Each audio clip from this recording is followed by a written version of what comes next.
नमस्कार विद्यार्थी मित्रांनो, सगळ्यांचं मी इन्फिनिटी अकॅडमीच्या यूट्यूब चॅनलवरती मनापासून सहर्ष स्वागत करतो. मित्रांनो, अपेक्षित आहे की पाठीमागच्या काही दिवसांपासून किंवा पाठीमागच्या काही महिन्यांपासून महाराष्ट्रामध्ये एक चर्चा सुरू आहे, ती म्हणजे की AMVIच्या जागा, असिस्टंट मोटार व्हेइकल इन्स्पेक्टरच्या जागा त्या कोणत्या जाहिरातीमध्ये येतील. मित्रांनो, मुद्दा हा महत्त्वाचा आहे. याच्यापूर्वीही मी अनेक वेळा सांगितलेला आहे. तो म्हणजे की आपला अभ्यास हा त्या लेवलचा असणं.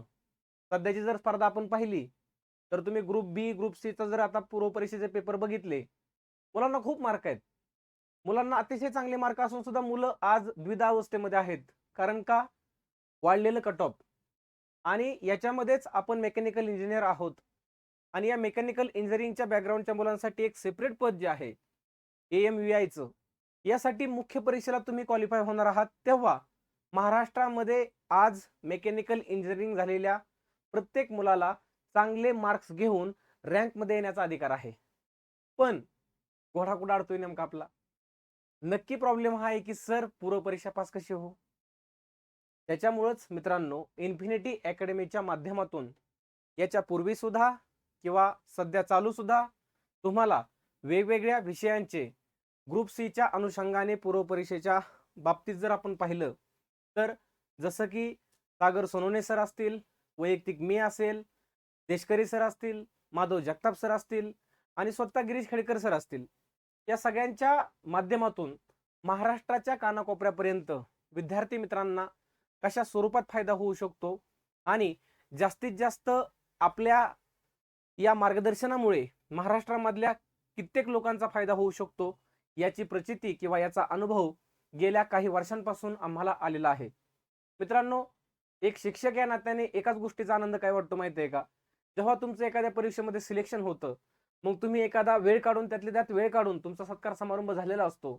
त्यातून सुद्धा वेळ काढून तुम्ही तुमचा फीडबॅक तुमच्या मेसेजच्या माध्यमातून देता किंवा एखादा रँडमली मुलगा किंवा मुलगी कॉल करते, मास्तर ह्या पोस्टवरती पदावरती सिलेक्शन झालेलं आहे. तर त्यावेळेस कुठेतरी असं वाटतं की जे क्षेत्र आपण निवडलेलं आहे, तर या क्षेत्राचं कुठेतरी चीज होताना आपल्याला दिसतंय. तो तुमच्या यशामध्ये कुठेतरी वैयक्तिक आम्हाला सुद्धा त्या पदावरती गेल्यासारखं काही क्षणासाठी फील होतं. त्याच्यामुळेच तर आज महाराष्ट्रामधल्या प्रत्येक जिल्ह्यामध्ये म्हणता येईल आपल्याला किंवा काही जिल्ह्यांमध्ये आज हक्काचे असे अधिकारी या पदावरती कार्यरत आहेत की जे कधीही ऐनवेळी कधीही फोन केला तरी ते वेळेवरती कामाला येऊ शकतात. तो मित्रांनो, माझी तुम्हाला पुन्हा एकदा रिक्वेस्ट असेल ती म्हणजे काय, की या सेशनची लिंक ही तुमच्या मित्रांपर्यंत शेअर करा. कारण का, तुमच्या पूर्व परीक्षेमध्ये सगळ्यात महत्त्वाचा जो डिसिजन फॅक्टर असणारा किंवा मार्क्समध्ये तुमचा अपडाऊन करणारा सब्जेक्ट जो आहे तो म्हणजे कुठला? पॉलिटी.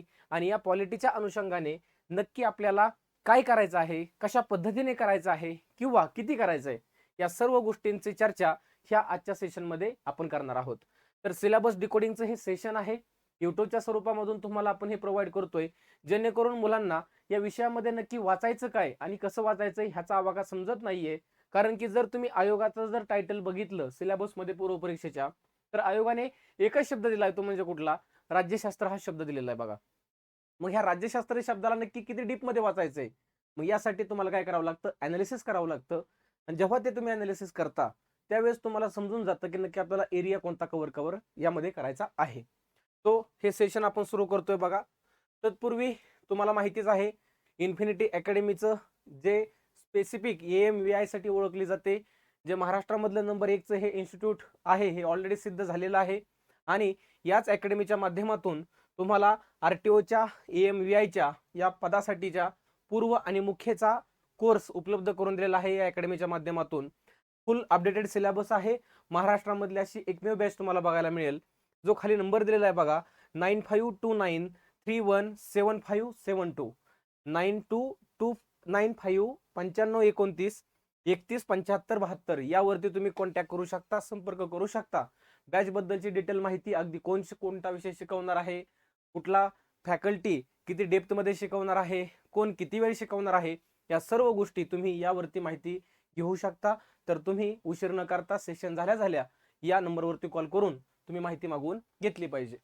आता बघा, आपण मूळ मुद्द्यावरती येऊया, तो म्हणजे RTOचा पूर्व परीक्षेचा एक्झाम पॅटर्न काय. आता बऱ्याच वेळा सागर सोनवणे सरांनी तुम्हाला या गोष्टींबद्दल चर्चा केलेली आहे, त्याच्यामुळे तुम्हाला एक आयडिया माहितीच आहे की तुमचा जो पेपर आहे तो ग्रुप सी चा पेपर आहे, जो जुलैमध्ये पेपर होणार आहे आणि यामध्ये 100 प्रश्न असणार आहेत 100 मार्कांसाठी आणि यासाठी वेळ महत्वाचा लक्षात ठेवा, तो म्हणजे फक्त 1 तास असणार आहे. मी यापूर्वीही सांगितलेलं आहे तुम्हाला खूप वेळा की कंबाईन बी आणि कंबाईन सी ह्याच्या 2 पदासाठी अभ्यास करणारी मुलं आहेत ना, या मुलांना मी एकच सांगेल ते म्हणजे काय की मित्रांनो, तुमचा इथं फक्त स्टडी मॅटर कधीच करणार नाहीये. कारण का, इथं स्टडी सोबतच अनेक गोष्टी मॅटर करतात. जसं की तुमचं त्या पेपरमधलं असलेलं टेम्परामेंट, त्या पेपरमध्ये असलेलं तुमचं टाइम मॅनेजमेंट, त्या पेपरमध्ये असणारी तुमची डिसिजन मेकिंग पॉवर.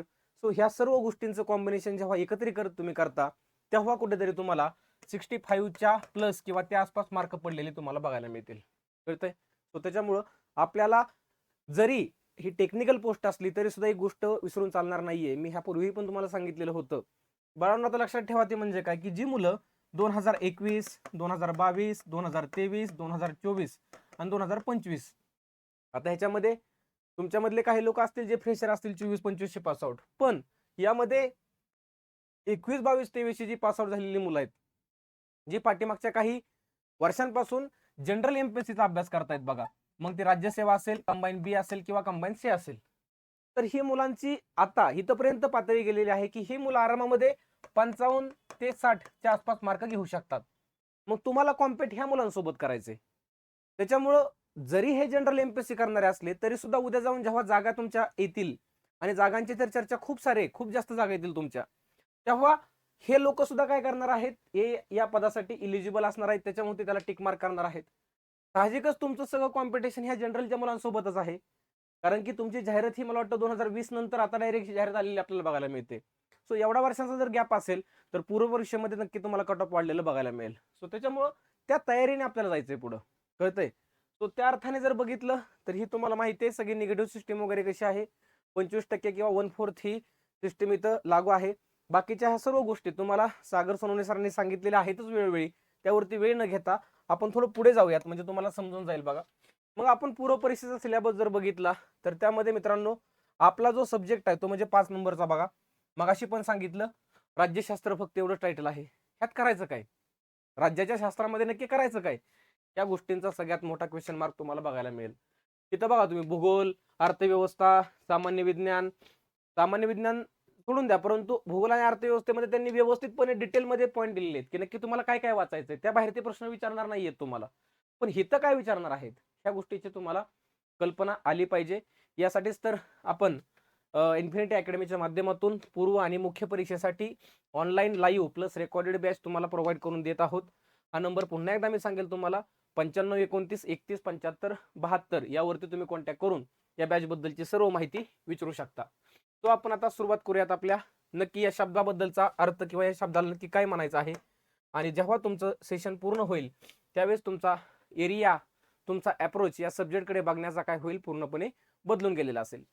तर आता बघा मी 3 नेहमी शब्द वर्गामध्ये सांगत असतो मुलांना.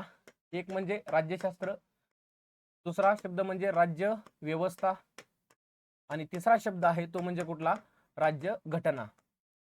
बघा या 3 शब्दांचं जर आपण अनालिसिस केलं, बघा या 3 शब्दांचं जर आपण अनालिसिस केलं तर याच्यामध्ये एक गोष्ट तुम्हाला दिसेल ती म्हणजे काय, यामध्ये या तिन्ही शब्दांमध्ये एकच शब्द कॉमन आहे तो म्हणजे कुठला, राज्य. कोणता शब्द कॉमन आहे, राज्य. ह्याला आपण काय म्हणतो, स्टेट. द स्टेट किंवा इंग्लिश मध्ये याला स्टेट असं म्हणलं जातं.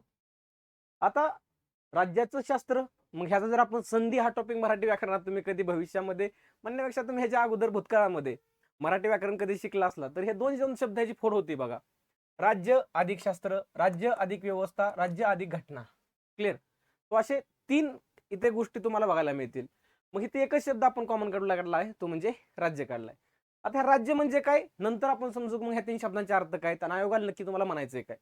बघा लक्षात ठेवा, तुम्ही जेव्हा आपण भारत देशामध्ये राहतो, राज्य आणि हा एक शब्द तुम्ही ऐकला असेल तो म्हणजे राष्ट्र. ह्याला आपण काय म्हणूयात, नेशन. राज्य किंवा राष्ट्र याला म्हणूयात आपण. मग इथं आपण भारताची राज्य व्यवस्था किंवा भारताची राज्यघटना बघतोय, तर मग इथं राष्ट्र घटना, राष्ट्र व्यवस्था, राष्ट्रशास्त्र असं का नाहीये. याचं कारण म्हणजे काय मित्रांनो, राष्ट्र ही एक भावना आहे, लक्षात ठेवा. राष्ट्र काय एक भावना आहे, तुमच्या मनामधली एक मानसिकता आहे. परंतु जेव्हा तुम्ही या शब्दावरती जाता त्यावेळेस हे एक राजकीय एकक आहे. State is the political unit, हे महत्वाचं लक्षात ठेवा शब्द याच्यामधला. State is a political unit, it has fix boundaries. त्याला फिक्स काय असतात, निश्चित काय असतात, सीमा असतात. But it has no fix boundaries, ह्याला निश्चित सीमा नसतात. म्हणजे आज राष्ट्रीयत्वाची भावना तुमच्या मनामध्ये, आज तुम्ही भारतीय आहोत, आज आपण भारतीय आहोत, उद्या कामानिमित्त आपण ऑस्ट्रेलियामध्ये गेलो, बरोबर, आणि भारत आणि ऑस्ट्रेलियाची एक क्रिकेटची मॅच सुरू आहे, आणि मॅच सुरू कुठं आहे, ऑस्ट्रेलियामध्ये सुरू आहे. तुम्ही राहताय कुठं, ऑस्ट्रेलियामध्ये, तुम्ही नागरिक कुठल्याही भारताचे. मग अशा वेळेस तुम्ही सपोर्ट कुणाला करणार आहे, तर भारतीयांनाच करणार, कारण की तुमच्या मनामध्ये राष्ट्रीयत्वाची भूमिका आहे ना. त्याच्यामुळे त्याला कुठल्या निश्चित सीमा आहेत का, बाउंड्रीज आहेत का, नाहीयेत. त्याला मात्र निश्चित काय आहेत मित्रांनो, बाउंड्रीज आहेत. It has fix boundaries. तो त्याच्यामुळं राज्य ही संकल्पना पूर्ण होण्यासाठी सगळ्यात महत्वाचे 4 अस्पेक्ट तुम्हाला पूर्ण करावे लागतात. ते 4 अस्पेक्ट तुम्हाला अगदी राज्य शासनाच्या स्टेट बोर्डमध्ये पण बघायला मिळतील. बऱ्याच लोकांचं हितनं फरक समजत नाही, म्हणून पुढे जाऊन कुठेतरी अडचणी आपल्याला बघायला येतात. पहिलं म्हणजे एक तिथं निश्चित काय असला पाहिजे, एरिया असला पाहिजे. राज्य पूर्ण होण्यासाठी, म्हणजे हा शब्द पूर्ण होण्यासाठी किती घटकांची आवश्यकता आहे, तर 4 घटकांची आवश्यकता आहे. त्यातला पहिला कोणता आहे, एरिया. म्हणजे निश्चित काय असलं पाहिजे, एक तिथं क्षेत्र असलं पाहिजे. त्यानंतर ना ते क्षेत्र कसं असलं पाहिजे, सार्वभौम क्षेत्र असलं पाहिजे. ठीक आहे, सार्वभौम, सॉव्हरियन ज्याला आपण म्हणतो बघा इंग्लिशमध्ये, सार्वभौम असलं पाहिजे. त्यानंतर ना तिथं राहत असणारी लोकसंख्या असली पाहिजे, त्या क्षेत्रावरती लोकसंख्या असली पाहिजे. आणि ते क्षेत्र हँडल करण्यासाठी तिथे एक काय असलं पाहिजे, ॲप्रोप्रिएट गव्हर्नमेंट असलं पाहिजे, एक निश्चित शासन असलं पाहिजे. म्हणजे एरिया, सॉव्हरेनिटी किंवा सॉव्हरेन पाहिजे तो, पॉप्युलेशन आणि गव्हर्नमेंट, असे 4 अस्पेक्ट पूर्ण करणारा घटक म्हणजे काय असतं, राज्य असतं. आता एक उदाहरण तुम्हाला बेसिक देतो बघा. जसं की ही आपली पृथ्वी आहे, बरोबर का, ही पृथ्वी आहे. हा नॉर्दर्न हेमिस्फिअर आणि हा साऊदर्न हेमिस्फिअर, म्हणजे हा उत्तर गोलार्ध, हा दक्षिण गोलार्ध.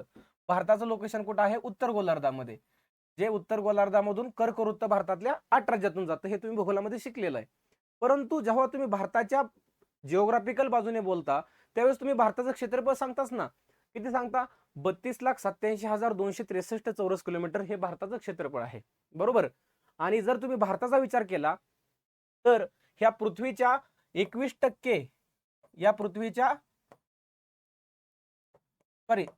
29% जमिनीपैकी 2.4% कुणी व्यापलेला आहे, भारताने व्यापलेला आहे. कळतंय तुम्हाला. म्हणजेच भारताची एक निश्चित काय सीमा आहे. तुम्ही हे अमेरिकेमध्ये गेला, पाकिस्तानमध्ये गेला, किंवा तुम्ही इटलीमध्ये गेला, वा चीनमध्ये गेला, रशियात गेला, कुठल्याही देशात गेला, जगात मध्ये एक युनायटेड नेशन नावाची एक संघटना आहे बाळांनो. दुसऱ्या महायुद्धानंतर ती स्थापन झाली. त्याचा पर्पज काय होता वगैरे हे तुम्हाला नंतर लेक्चरमध्ये आपण बोलतच असतो. परंतु संयुक्त राष्ट्र संघटनेचे जेवढे सदस्य देश आहेत ना, प्रत्येक देश हा कसा आहे माहिती आहे का, सार्वभौम देश आहे बघा. कळतंय, सार्वभौम असणं म्हणजे काय, स्वतःचे निर्णय स्वतः घेण्यासाठी सक्षम असणं. स्वतःचे निर्णय दुसरा कोण घेऊ शकत नाही. मग आता उदाहरणार्थ आपण एखादा प्रदेश दुसऱ्या देशाला देऊ पण शकतो, एखादा प्रदेश दुसऱ्या देशाकडून घेऊ पण शकतो. त्याच बाबतीमध्ये एखाद्या आंतरराष्ट्रीय संघटनेचं सदस्यत्व आपण घेऊ शकतो किंवा ते सोडू पण शकतो. त्यालाच काय म्हणलं जातं, सार्वभौम असं म्हणलं जातं. भारत सार्वभौम कधी झाला खरा तर 26 जानेवारी 1950 ला. स्वातंत्र्य जरी 1947 ला झाला असला तरी 1947 पासून 1950 पर्यंत ब्रिटिशांचं भारतावरती असणारं डोमिनियन स्टेटस होतं, ते पूर्णतः रद्द कधी झालं, 26 जानेवारी 1950. आणि भारत त्या दिवशी काय बनला, सार्वभौम बनला. भारताचं निश्चित क्षेत्र आहे, तो देश कसा आहे, सार्वभौम आहे, तिथं राहणारी आपली लोकसंख्या आहे, आणि तिथे एक शासन पण आहे. म्हणजे हे 4ही घटक पूर्ण होत आहेत. म्हणून तर भारत हा आपण राज्य व्यवस्थेमध्ये काय म्हणतो, एक काय आहे, स्टेट आहे. भारत हे काय, एक राज्य आहे. तो इथं राष्ट्र हा शब्द तुम्हाला या विषयामध्ये महत्वाचा आहे का, नाहीये. सुरुवातीलाच फक्त तुम्हाला फरक समजला पाहिजे. तो हे काय आहे, एक स्टेट आहे. मग राज्य या शब्दाचा अर्थ जर तुम्हाला समजला असेल तर तुम्हाला पुढे जाऊन गोष्टी कशा कळतात बघा.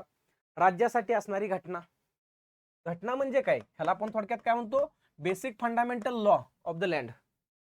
It is basic fundamental law of that land म्हणतो आपण, किंवा दॅट कंट्री म्हणतो. मग भारतासाठी जो रूल्स अँड रेग्युलेशन निश्चित किंवा फिक्स करणारा जो लॉ आहे, बेसिक फंडामेंटल, तो म्हणजे आपलं कॉन्स्टिट्यूशन आहे. म्हणून त्याला राज्याची काय म्हणले, घटना म्हणले, राज्याचा कायदा त्याला म्हणलेला आहे.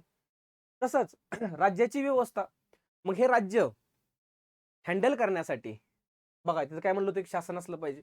हे राज्य हँडल करण्यासाठी तिथे काय असली पाहिजे, सिस्टीम असली पाहिजे. तर त्या सिस्टीमलाच काय म्हणतो आपण, राज्याची व्यवस्था. समजतंय? आणि सगळ्यात ब्रॉड शब्द जो आहे तो म्हणजे राज्यशास्त्र आहे मित्रांनो, लक्षात ठेवा. त्याला तुम्ही पॉलिटिकल सायन्स सुद्धा म्हणू शकता. शास्त्र म्हणजे काय, राज्याचा तुम्हाला अभ्यास कसा करायचा आहे, वैज्ञानिक दृष्टिकोनातून करायचा आहे. मग इथं वैज्ञानिक दृष्टिकोन म्हणजे science, physics, chemistry, biology apply करायचं का नाही करायचं. वैज्ञानिक दृष्टिकोन म्हणजे काय, तर तुम्हाला राज्याला वेगवेगळ्या सिद्धांताचा आधार घेऊन अभ्यासायचा आहे. मग कार्ल मार्क्स असेल, ओके, त्यानंतर जे.बी. मिल असेल, किंवा असे वेगवेगळे जे अरिस्टॉटल असेल, वेगवेगळे जे अभ्यासक होऊन गेले जागतिक लेवलला, राजकीय विचारवंत होऊन गेले, त्यांच्या दृष्टिकोनातून राज्य नक्की कसं आहे, राज्य कसं बनतं, त्याची व्यवस्था कशी आहे, ह्याला काय म्हणलं जातं, राज्याचं शास्त्र म्हणलं जातं. कळतंय? मग आपण ग्रुप सी चा जर आयोगाचा पाठीमागच्या 4-5 वर्षांचा जर पेपरचं अनालिसिस केलं, तर आयोगाने तुम्हाला कोर या शब्दाला पकडून प्रश्न टाकलेले नाहीत बघा. तुम्हाला आयोगाने या 2 शब्दांचं कॉम्बिनेशन केलेलं आहे बघा. ते म्हणजे कुठलं, राज्यघटना आणि राज्यव्यवस्था. खरं तर सिलेबसमध्ये आपल्याला राज्याची घटना म्हणजे आपलं मूळ संविधान, कॉन्स्टिट्यूशन, आणि त्याची व्यवस्था ही अभ्यासायची आहे, जेणेकरून आपल्याला 15 पैकी हमखास तुम्हाला सांगतो मिनिमम 14 प्रश्न बरोबर येणार आहेत. हे तुम्ही यापूर्वीच्या विद्यार्थ्यांना पण विचारू शकता. जे जे माझ्याकडून पॉलिटी शिकलेले आहेत त्या सर्वांना तुम्ही विचारू शकता की परत तुम्हाला पॉलिटी कधी शिकायची गरज पडत नाही. तुम्हाला हक्काचा विषय बनणारा जो आहे तो म्हणजे कुठला, आपला राज्य व्यवस्था आहे, जो तुम्हाला आपण अगदी सोप्या भाषेमध्ये, तुमचं जरी टेक्निकल बॅकग्राऊंड असलं तरी सुद्धा तो बाय लँग्वेज ज्याला आपण म्हणतो की दोन्ही भाषेमध्ये, मग त्या 2 भाषांमध्ये एक मराठी आणि दुसरी म्हणजे इंग्लिश, त्या दोन्ही भाषेमध्ये तुम्हाला समजेल या भाषेमध्ये आपण हे काय करत असतो, शिकत असतो. तर हे झालं राज्यघटना. मग आता ही जी राज्यघटना आहे ना बाळांनो, ही राज्यघटना तुम्हाला माहिती आहे 26 नोव्हेंबर 1949 रोजी आपण काय केली होती, अडॉप्ट केली होती. तसेच पुढे जाऊन 26 जानेवारी 1950 पासून ते आपण इम्प्लिमेंट केलेले आपल्याला सांगता येईल. घटनेच्या प्रारंभीचा दिवस कोणता आहे, 26 जानेवारी. बट संविधान दिवस कोणता आहे, 26 नोव्हेंबर 2015 पासून हा दिवस आपण साजरा करतो. मग मित्रांनो, या घटनेमध्ये, ही आपली घटना आहे बरोबर, ही आपली घटना आहे बरोबर, या घटनेमध्ये वेगवेगळे गोष्टी आहेत बघा. जसं की या घटनेमध्ये वेगवेगळे भाग आहेत, या घटनेमध्ये वेगवेगळी कलम आहेत, तसंच या घटनेमध्ये वेगवेगळी परिशिष्ट आहेत, त्यालाच आपण काय म्हणतो, शेड्यूल्स म्हणतो. वेगवेगळी कलम म्हणजे ज्यालाच आपण काय म्हणतो, आर्टिकल्स म्हणतो. वेगवेगळे भाग म्हणजे त्याला आपण वेगवेगळे पार्ट्स म्हणतो. तसेच या घटनेमध्ये एक तुम्हाला प्रिएम्बल असलेले सुद्धा बघायला मिळेल. प्रिएम्बल म्हणजे काय, घटनेचा सरनामा. That is called summary of constitution. म्हणजे या घटनेत नक्की काय दिले त्याचं एक कन्क्लुजन तुम्हाला ह्या 80 ते 85 शब्दामध्ये सुरुवातीला बघायला मिळतं. त्यालाच तुम्ही काय म्हणता, प्रिएम्बल. इझी लँग्वेज मध्ये काय, it is summary of constitution, it is a philosophy of constitution. कळतंय? मग हे जे भाग, कलम, परिशिष्ट आहेत त्यालाच तर काय म्हणतात, तुमच्या मूलभूत कायद्याचा अभ्यास करणे. मग तुम्हाला आयोगाचे जर पीवायक्यू तुम्ही पाहिले तर हे पीवायक्यू हेच सांगतील की तुम्हाला फोकस कशावरती करायचा आहे, या सर्व गोष्टींवरती फोकस करायचा आहे. मग जर तुम्ही हेच 1949 ला पाहिलं, भारतीय राज्यघटनेमध्ये भागांची संख्या किती होती, 22 होती. त्यानंतर कलम किती होती, 395, आणि परिशिष्ट किती होती त्यावेळेस, 8 होती.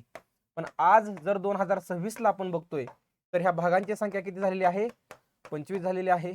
395 ची आज संख्या किती झालेली आहे, 460 पेक्षा जास्त कलम झालेले आहेत.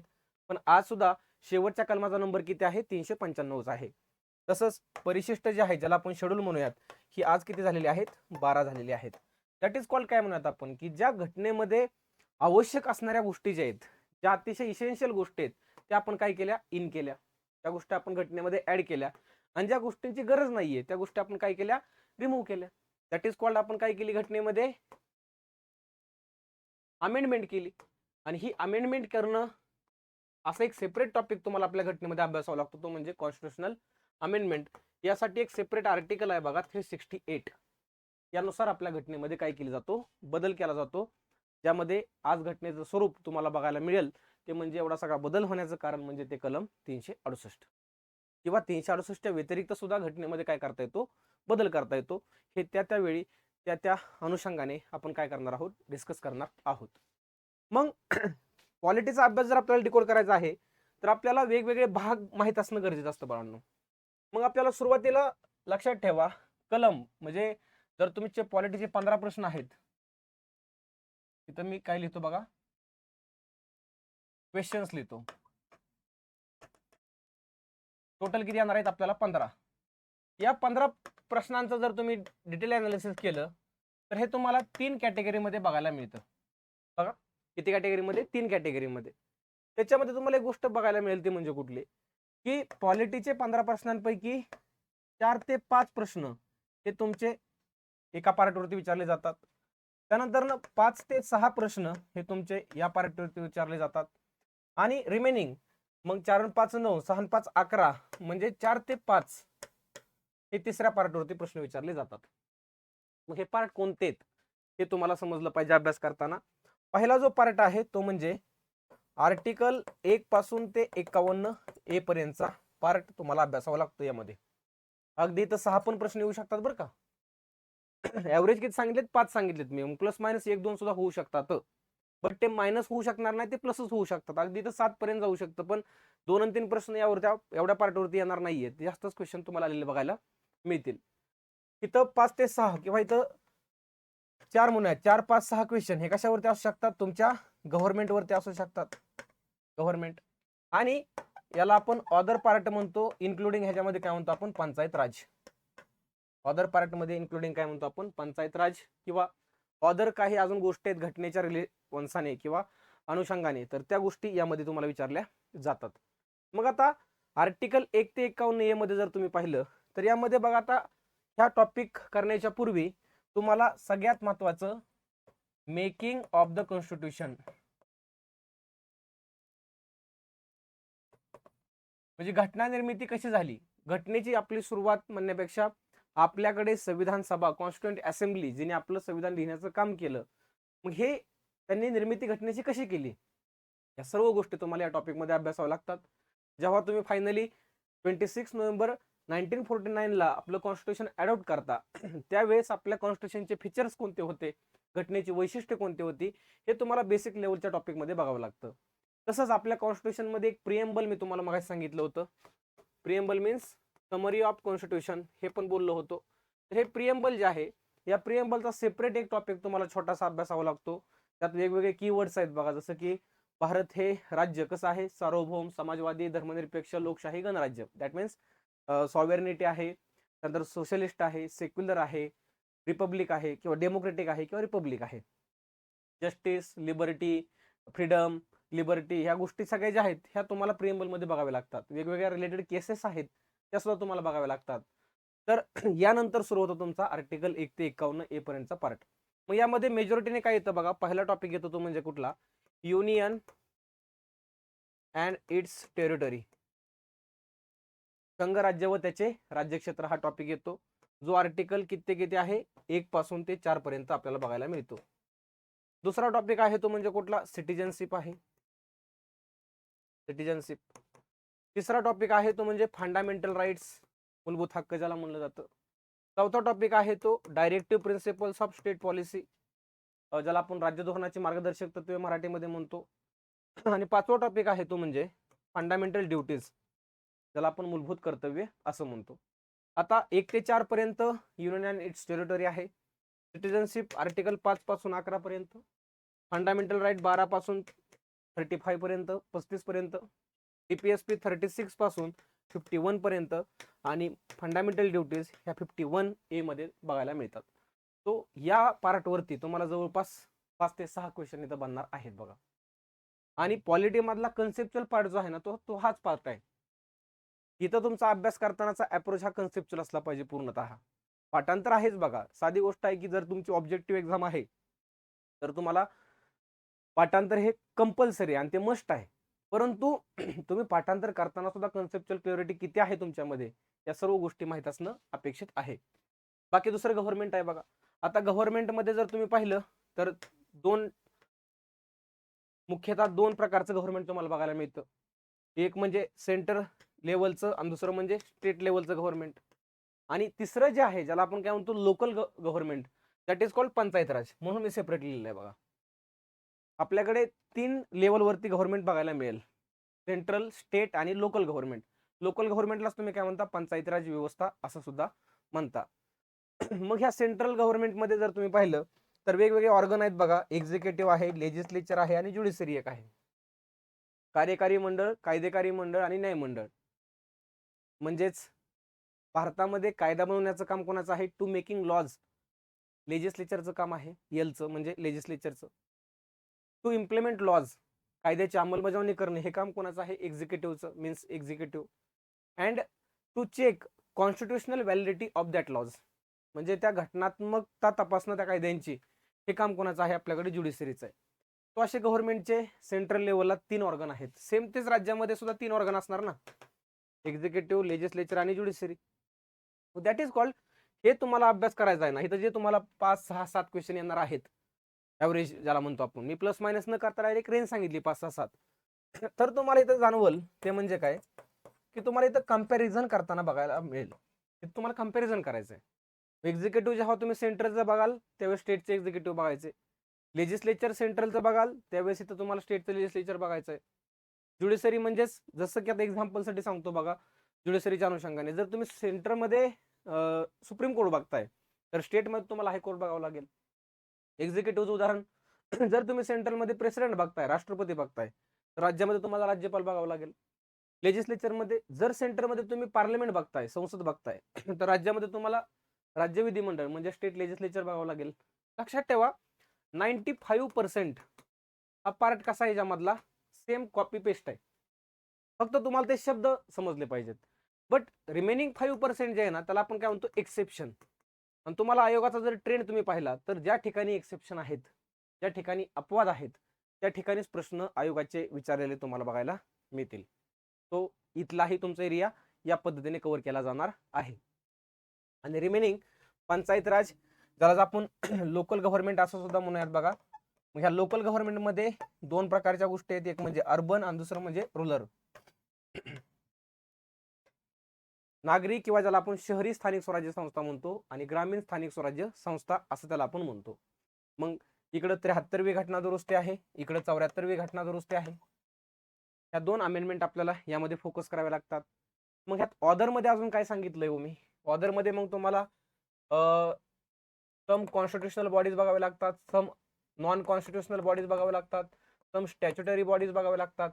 या ऑदर गोष्टी आहेत. किंवा ऑदरमध्ये अजून सांगता येईल आपल्याला की असे काही टॉपिक आहेत की जे या रिलेव्हन्सने आपल्याला बघता येतील. कारण की जेव्हा तुम्ही सेंटर आणि स्टेटचं कंपॅरिझन करता त्यावेळेस आपल्या भारतामध्ये तुम्हाला समजेल की प्रत्येक कायदेविषयक, प्रत्येक आर्थिक, प्रत्येक प्रशासकीय म्हणजे लेजिस्लेटिव्ह, फायनान्शियल आणि ऍडमिनिस्ट्रेटिव्ह पॉवरचं डिस्ट्रीब्युशन केलेलं आहे between centre and state. But हे व्यवस्थितपणे चालू आहे तोपर्यंत काय अडचण नाहीये. त्यासाठीच तर एक सेपरेट टॉपिक आपल्याला शिकावा लागतो, तो म्हणजे कुठला? Centre state relation. पण जेव्हा हिथं कुठेतरी कॉन्ट्रोवर्सी तयार होते तेव्हा इमर्जन्सी या गोष्टीकडे तुम्हाला जावं लागतं, प्रेसिडेंट रूल या गोष्टीकडे जावं लागतं. किंवा जर उद्या देशावरती कुणी आक्रमण आपल्या केलं, जसं 1962ला चीनने केलं, 65ला पाकिस्तानने केलं, 71ला परत पाकिस्तानने केलं, तेव्हा लक्षात ठेवा, तेव्हा तुमचा देश संकटामध्ये असतो. त्यावेळेस देशाचं कंट्रोल कुठेतरी एका व्यक्तीकडे की म्हणण्यापेक्षा एका ऑथॉरिटीकडे गेलं पाहिजे. ते कोणाकडे जाणार आहे? अर्थातच सेंटरकडे जाणार आहे. मग अशा वेळेस तुम्हाला इमर्जन्सी हा टॉपिक डिस्कस करावा लागतो. म्हणजेच ऑदरमध्ये मी मुद्दामहून तो टॉपिक का टाकला, कारण की जेव्हा तुम्ही ह्या गोष्टी कव्हर करताना त्यामध्ये त्याचा रिलेव्हन्स कुठंच येत नाही. पण जेव्हा ह्या ऑदरमध्ये गोष्टी तुम्ही बघताना तर अगदी मायनर पॉईंट हे तुम्हाला पेपरमध्ये हायलाईट करताना बघायला मिळतात. तो आयोगाचा जर तुम्ही ट्रेंड सध्याचा बघितला तर या ट्रेंडनुसार जर पाहिलं तर अशा स्वरूपामध्ये तुम्हाला या शब्दाला घेऊन जायचं आहे. या स्ट्रॅटेजीने जर तुम्ही अभ्यास केला तर मला विश्वास आहे तुम्हाला मिनिमम, मी 15 पैकी 15 कधीच म्हणलो नाही आजपर्यंत, तुम्हाला पण माहिती आहे. जे लोक मला बघितलंय ऑलरेडी, ज्या लोकांनी लेक्चर माझे केलेले आहेत, परंतु 15 पैकी 100% तुम्हाला 14 प्रश्न हे वर्गातल्या लेक्चरमधून, क्लासमधल्या नोट्समधून, ज्या तुम्हीच तुमच्या हाताने बनवलेत बरं का. कारण की मी शक्यतो शिकवत असताना पीपीटीचा यूज करत नाही. बोर्डावर ते म्हणजे ब्लॅक बोर्ड असतो, ब्लँक असतो, लिहिताना तुम्हाला जे पॉईंट मी नोट डाऊन करून घ्यायला सांगत असतो तर त्याच पॉईंटवरती क्वेश्चन झालेले तुम्हाला बनलेले बघायला मिळतील. तो आज हेच आपल्याला गोष्टी डिस्कस करायच्या होत्या की मुलांची तयारी करताना नक्की ह्या विषयाकडे किंवा ह्या शब्दाकडे बघण्याचा अप्रोच कसा आहे हे थोडक्यामध्ये मी सांगण्याचा काय केलेला आहे, प्रयत्न केलेला आहे. त्यानंतर जर पाहिलं तर मित्रांनो, आताच मी तुम्हाला बॅच बद्दल पण सांगितलेलं आहे. त्याच्यापूर्वी अजून एक गोष्ट तुम्हाला सांगेल सेशन संपण्याच्या पूर्वी, ते म्हणजे यशाची गुरुकिल्ली हे जे पुस्तक आहे ना, हे फक्त आरटीओच्या पूर्व परीक्षेसाठी इन्फिनिटी अकॅडमीच्या माध्यमातून, ज्यामध्ये विशेष म्हणजे बघा, इतिहास, भूगोल, अर्थव्यवस्था आणि राज्यशास्त्र, जे आता आपण बोललो राज्यशास्त्राबद्दल, हे विषयाचे सब्जेक्ट या विषयाचे क्वेश्चन हे मराठीमधून असणार आहेत.